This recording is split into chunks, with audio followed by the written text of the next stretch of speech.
네, 안녕하세요. 저는 저희 애드보케이트 팀 매니저를 하고 있는 김범주라고 합니다. 한국하고 일본 담당하고 있고요. 저는 유니티 AI 2.0을 그 클로즈 베타 상태로 써보면서 저희 사내에서 이런 행사를 참여를 한 적이 있었어요. AI 해커톤.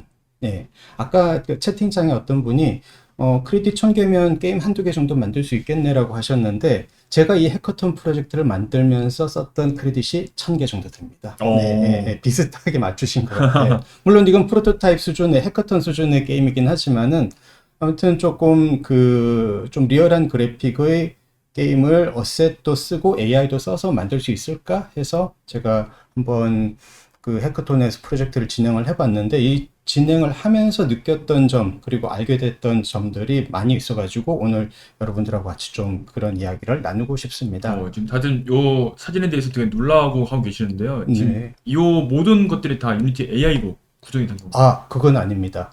제가 음, 왼쪽에 그 상용 어셋을 활용했다고 이렇게 말씀드렸는데, 네네. 어벤든 호스피탈하고 음, 서바이버 팩 요 두 가지 캐릭터하고 배경을 썼고요. 유니티 AI 음, 활용 영역은 이 시스템 구현, 그 서드 퍼슨 캐릭터 컨트롤러나 아니면은 뭐 트리거 그리고 어떤 그 NPC가 AI로 이제 쫓아오는 이런 장면들 네네. 이런 부분들 구현하고 버그 픽스하고 캐릭터 애니메이션 지금 막 귀신이 이렇게 뒤로 젖혀지고 지친 상태에서 막 도망치고 이런 되게 리얼한 애니메이션들이 이제 AI로 만들어진 거고요. 음, 그리고 이제 직접 이제 게임 안에 들어가 보면 음, 음성 연기나 효과음 같은 게 상당히 많은데 그런 부분들도 AI로 처리를 했습니다. 반복적인 작업들, 예를 들어서 맵을 열어봤을 때 라이팅이 수십 개가 박혀 있었는데 그게 전부 리얼타임 라이팅이었었어요. 그래서 이걸 음. 전부 다 베이크드 라이팅 그리고 몇몇 개는 믹스드 라이팅으로 바꿔라 이런 것들도 이제 어시스턴트를 활용해서 좀 간단하게 처리를 했던 경험이 있습니다. 네. 네, 네. 지금 리깅에 대해서도 지금 여쭙는 분이 계시는데요. 네, 리깅은 아직 안 됩니다. 리깅은 제가 이미 돼 있는 캐릭터를 가지고 와서 음, 처리를 한 거고요. 그럼 이제 리깅은 돼 있는 캐릭터만 가져오면 네, 애니메이션은 그렇죠. 네, 만들어준다? 휴머노이드 애니메이션은 잘 만들어주고, 와우. 네, 네. 예, 그렇게 잘 되어 있습니다. 그렇군요. 네, 네. 알겠습니다. 네, 그래서 이런 해커톤 참여해서 유니티 AI를 이제 한 일주일 동안 써봤고요. 그래서 이제 그 해커톤에서 경험했던 내용들 플러스 제가 알고 있는 유니티 AI에 대한 내용을 말씀드리겠습니다. 유니티 AI는 이렇게 어시스턴트, 그리고 게이트웨이, 그리고 MCP 서버 이렇게 세 가지 종류로 나눠져서 이번 2.0이 오픈 베타를 실시를 했고요. 어시스턴트는 뭐 저희가 이때까지 쓰고 있었던 다양한 AI 서비스들이 있잖아요. 그런 서비스들하고 비슷하다라고 보시면 되는데 게이트웨이하고 MCP 서버가 저는 개인적으로 아주 반가운 기능이었습니다. 음, 네. 왜냐하면 이제 게이트웨이를 통해서 유니티 에디터 안에서 유니티 AI뿐만이 아니고 클로드라든지 코덱스 그리고 제미나이 커서 같은 이런 다양한 AI 모델들을 쓸 수 있게 됐기 때문이고요. 그리고 MCP 서버를 통해서 외부 IDE 툴에서 유니티를 쓸 수도 있고, 그리고 유니티 에디터 안에서 외부 DCC 툴, 뭐 마야라든지 뭐 맥스라든지 블렌더 같은 이런 툴들도 컨트롤할 수 있게 됐기 때문에 어찌 보면은 방향 자체가 되게 개방형으로 나가는 그런 신호로 보여지기 때문에 전 개인적으로 되게 기뻤고요. 에이전트는 사실 많은 분들이 이미 쓰고 계시는 AI 서비스가 있을 거예요. 그런데 이제 음, 아무래도 유니티 안에서 그동안 축적되어 있었던 데이터를 바탕으로 트레이닝 시킨 에이전트이기 때문에 유니티에 대해서 잘 알고 그리고 이 프로젝트 안의 정보 이게 어떤 랜더 파이프라인으로 만들어져 있는지 어떤 인풋 시스템을 쓰는지 이런 것들에 대해서 잘 음. 알기 때문에 조금 더 최적화된 질문에 대한 답 혹은 솔루션을 제시해 줄 수 있는 그런 특징이 있다라고 말씀드릴 수 있을 것 같습니다.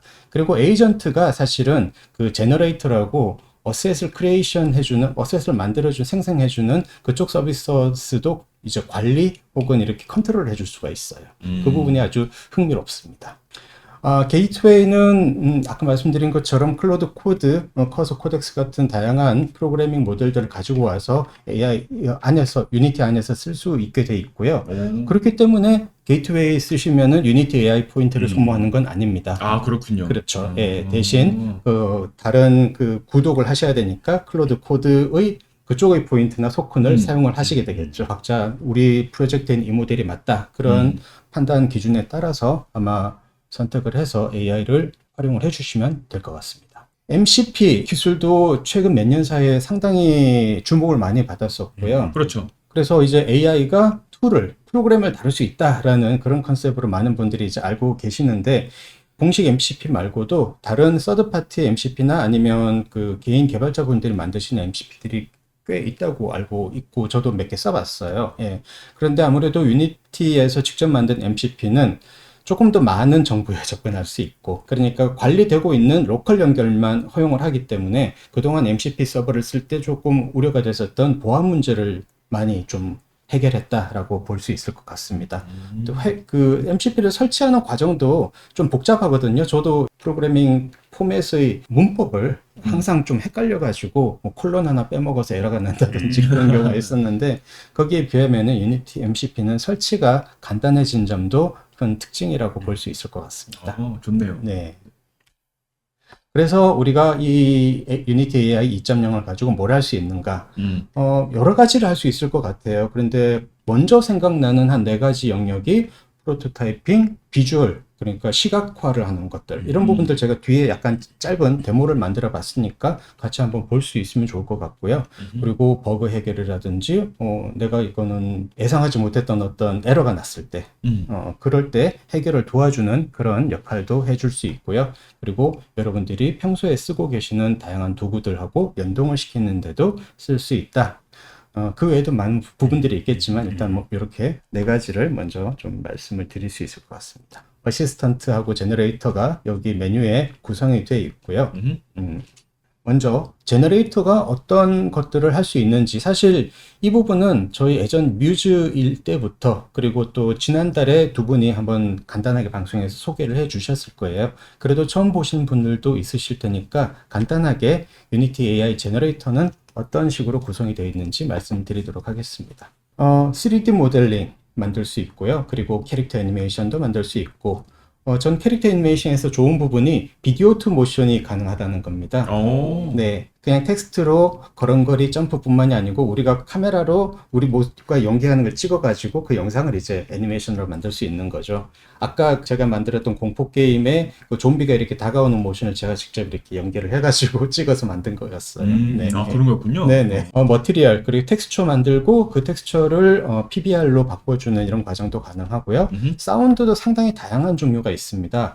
TTS라고 음성 연기를 시키는 그런 사운드도 가능하고요. 네. 그리고 뭐 불소리, 총소리, 어떤 뭐 폭발음 같은 효과음 만드는 그런 모델도 있고, 그리고 음악을 만들어주는 모델도 포함이 되어 있습니다. 그리고 2D 이미지를 만들어서 많이 쓰실 텐데, 스프라이트나 아니면 캐릭터 스프라이트 시트 같은데 막 활용을 하실 수도 있겠지만은, 텍스처로 활용을 하시는 것도 가능하고요. 저는 개인적으로 여기서 만든 이미지를 3D 모델한테 줘가지고 이걸 모델링 해줘라고 하는 그런 방식으로도 많이 씁니다. 네. 그리고 스카이박스나 리플렉션 프로브 같은 것들을 위한 큐브 맵을 생성하는 것도 가능합니다. 그래서 한 장 한 장 그냥 빨리 스킵하면서 보도록 하죠. 지금 제가 귀여운 장난감 인형을 만들어줘 라고 했을 때 저런 이미지가 나왔고요. 그리고 저 이미지를 제가 3D 메쉬 생성기에 줘가지고 3D로 만들어줘 해가지고 나온 게 이 모델입니다. 네. 다행인 거는 최근에 이제 그 3D 모델을 할 때 클로즈 베타 때는 그게 없었어요. 뭐가 없었는가 하면은 메쉬 폴리곤 수를 제한하는 기능이 없었어요. 그래서 되게 무거운 모델밖에 안 나왔었는데, 이제 이번 오픈 베타에서는 그 메쉬 수를 조절할 수 있기 때문에 적절한 그 무게의 그 디테일을 가진 모델을 만드는 것도 가능합니다. 네, 텍스처 만드는 거 이렇게 프롬프트로 가능하고, 프롬프트뿐만이 아니고 패턴 이용해서 조금 더 구체적인 모양을 지정할 수도 있습니다. 네. 큐브 맵을 이용해서 스카이박스나 어떤 반사 이미지를 만들 수도 있고요. 그리고 이런 이미지를 만들 때는 그냥 유니티에서 제시하는 한두 개의 모델뿐만이 아니고, 여기 보시면은 제미나이 모델, 플럭스 모델, 그리고 3D 메쉬 생성으로 가면 훈위안 모델이라든지 요즘 인기 있는 트리포 모델, 그리고 이 외에도 많은 서드파티 모델들이 지금 들어오려고 준비하고 있으니까요. 네네. 아마 점점 이런 선택의 폭이 넓어지는 그러네요. 방향으로 네. 우리 변하지 않을까 기대를 하고 있습니다. 프로젝트나 이제 개인의 취향에 따라서도 그렇죠. 자신만의 이제 모델을 네. 이제 결정할 수 있군요. 어떤 분들은 좀 포토리얼리스틱한 걸 원할 수도 있고, 그럼요. 어떤 분들은 좀 카툰풍을 원할 수도 있으니까 거기에 맞는 모델을 선택할 수 있는 거죠. 자유도까지 보장돼 있습니다. 네네. 그리고 사운드 아까 말씀드린 것처럼 한글뿐만이 아니고 다양한 언어로 음성 연기를 시키는 것이 가능하고요. 음악이나 효과음도 만드실 수 있습니다.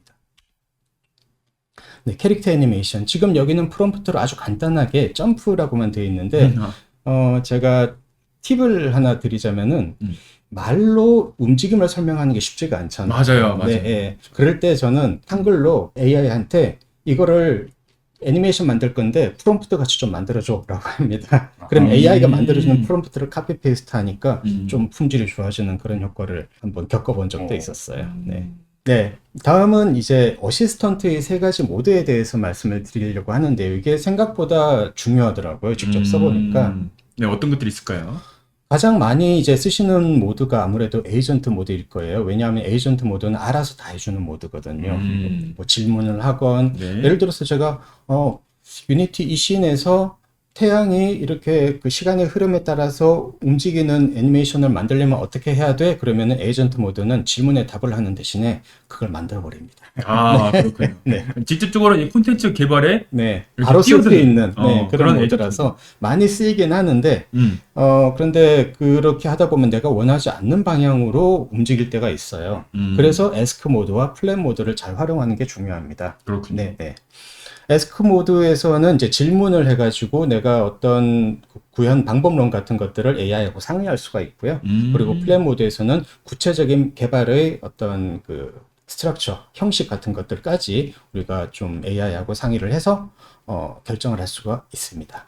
조금 자세히 보시면은 저는 아까 그 인형을 가지고 애니메이션을 좀 춤추게 만들고 싶다라고 했을 때 에스크 모드에서는 유니티 애니메이션 창 사용하기 아니면 믹사모에 가지고 가서 리깅해서 오세요. 뭐 이런 나름대로의 대안을 이야기해 주지 실제로 뭔가 코딩을 하거나 행동을 하진 않아요. 네네. 네.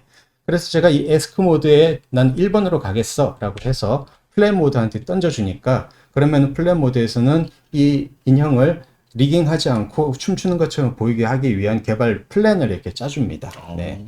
그래서 플랜이 나오면은 제일 밑에 오른쪽 하단에 보시면 어프로브라는 버튼이 있죠. 네. 여기서 어프로브를 누르게 되면은 자동으로 에이전트 모드로 전환이 돼가지고 개발을 시작하게 됩니다. 상당히 절차적으로 잘 구분이 되어 있네요. 네. 그래서 내가 원하는 방향이 맞는지, 그리고 이 방향으로 개발하는데 순서라든지 방법론은 또 괜찮은지 이것까지 AI하고 사람하고 다 합의가 됐을 때 사실은 어프로브를 누르는 게 제일 토큰을 아끼고 또 개발을 효율적으로 하는 방법인 것 같습니다.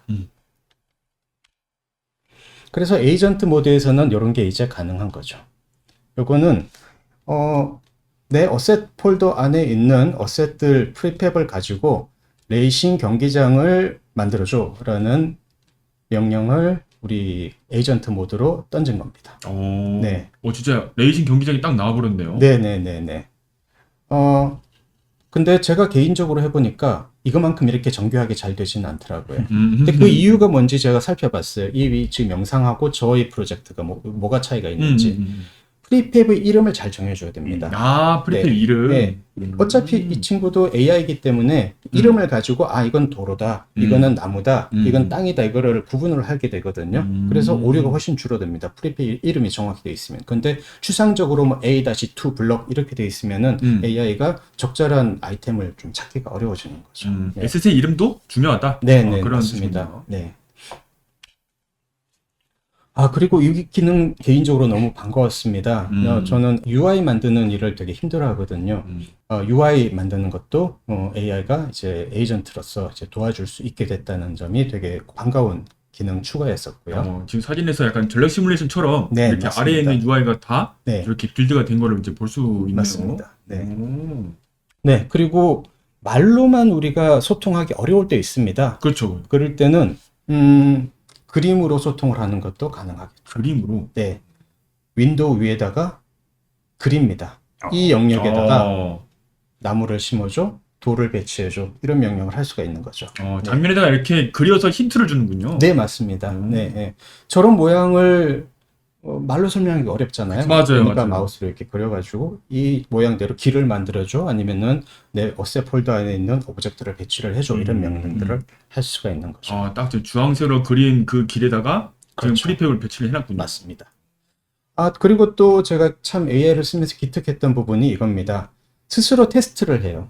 AI 스스로 에이전트가. 테스트를. 네. 제가 지금 이 전시대 안에 위에 로봇 모델을 배치해줘 라고 명령을 했어요. 그랬더니 지금 AI가 뭐가 스탠드다라는 걸 알고 배치를 했는데 뭔가 좀 이상하잖아요. 지금 뚫고 들어갔죠. 네. 그러니까 AI가 다음 단계를 뭘까 하는가 하면은 스크린샷을 찍습니다. 스크린샷을 찍은 다음에 이 스탠드하고 겹쳐 있다라는 걸 판단을 하고 그 스탠드 위 높이까지 로봇을 올려서 배치를 해줍니다. 네. 이런 것까지 어찌고 어느 정도는 그 셀프 그 플레이 테스트를 좀 해줄 수 있는 그런 역할이, 이 기능이 이 유니티 AI 에이전트 안에 들어가 있다라고 볼 수 있을 것 같습니다. 자가 감증까지. 네, 자가 검증이 되는 거죠. 좋습니다. 네. 그래서 지금까지 이 어시스턴트 그리고 제너레이터에 대해서 간략히 설명을 드렸는데요. 제가 오늘 간단한 샘플 워크플로우를 한번 만들어 봤어요. 네. 뭐 품질이 좋은 건 아니지만 저도 만들면서 재미있었습니다. 네. 일단 스프라이트 AI한테 미로를 하나 만들어 달라 그랬고요. 미로. 네. 그리고 왼쪽에 있는 그 미로가 결과물인데 유니티 에이전트에게 이 그림대로 미로를 만들어줘 라고 했더니 그 스테이지 디자인이 오른쪽에 있는 저 스크린샷입니다. 네. 그리고 이 미로를 게임에서 쓰고 싶으니까 당연히 이런 명령도 줄 수 있겠죠. 1인칭 컨트롤러를 만들어서 시작할 때 스테이지 시작 사운드 울리고 끝나면은 빵바레 사운드 울리고 이런 걸 만들어줘 라고 하니까 요 오른쪽에 보시면은 1인칭 컨트롤러를 만들었고요. 사운드 시스템 만들었고 시스템 구조 짰습니다. 지금 플레이 버튼 누르시면 테스트 해 보실 수 있어요. 이렇게 나오는 거예요. 그리고 어느 정도 좀 아트를 만드는데도 도움을 주는 것 같아요. 제가 처음 만들었을 때는 그냥 꺼무튀튀한 좀 재미없는 미로였었는데 이 석양 분위기 스카이박스 만들어줘 하니까 저 스카이박스를 만들었고 저 스카이박스에 어울리는 조명을 만들어줘 라고 하니까 얘가 이렇게 스포트라이트하고 포인트라이트를 적절히 배치를 해가지고 이런 분위기를 잡아주는 것도 AI가 해줄 수 있습니다. 네네. 네. 그래서 만든 첫 번째 프로토타입이 이건데요. 처음에는 쉽습니다. 음악이 나오죠. 싹 나오고 있습니다.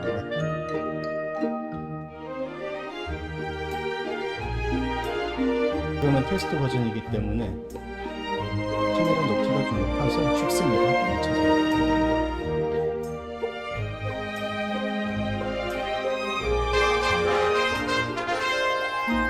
이런 정도 프로세스를 아까 그런 그 프롬프트로 만들 수 있다라고 볼 수 있고요. 그리고 중간에 제가 에러가 난 적이 있습니다. 제가 UI를 붙여달라 그랬거든요. 타이틀 화면하고 게임 종료 화면. 그런데 클릭을 해도 안 넘어가는 거예요. 그래서 에스크 모드에서 이렇게 물어봤습니다. 마우스로 클릭을 했는데 게임이 시작이 안 돼. 이유가 뭐야? 라고 하니까 에스크 모드에서 이런 답을 해줍니다. 이벤트 시스템에서 인풋 모드가 달라서 그렇다. 다시 만들어야 된다. 그래서 인풋 모드에 들어가는 어셋을 이제 만들어 줘야 된다라고 답변을 하고 있는 거죠. 그러고 나서 에스크 모드에서 AI가 이렇게 제안을 합니다. 제가 직접 수정해 드릴까요? 네, 원하신다면 에이전트 모드로 전환하고 바로 이렇게 모듈 교체해 드리겠습니다. 라고 해서 제가 그래 진행해 진행시켜 했습니다. 네. 그리고 이제 텍스처 생성을 통해서 바닥 텍스처, 벽 텍스처도 좀 만들어 봤고요. 네, 이런 아이디어들을 계속 더해서 뭐 배경음악도 깔아달라고 했고, 그리고 비행 접시들을 좀 날려달라고 했습니다. 하늘이 좀 허전한 것 같아가지고. 네. 그리고 아까 방금 텍스처가 이제 고대 문양이 새겨진 석판 느낌으로 이런 질감을 만들어 달라 해서 이 모든 과정들 버그 픽스하고 어셋 만들고 이런 것들이 합쳐진 이제 결과물이 바로 요 영상입니다.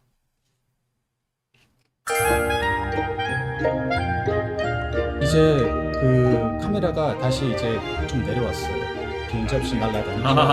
그러네요. 꽤 잘 만들었어요.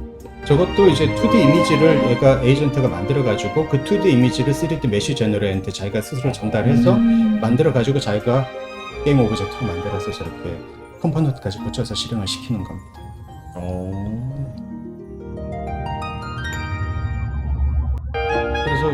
좀 어렵더라고요 이제. 네. 그래. 이게 안 보이니까 한참 어. 찾았습니다. 1호라서 미니맵도 넣을 수 없고. 아, 그러게요. 어렵네요. 네, 네.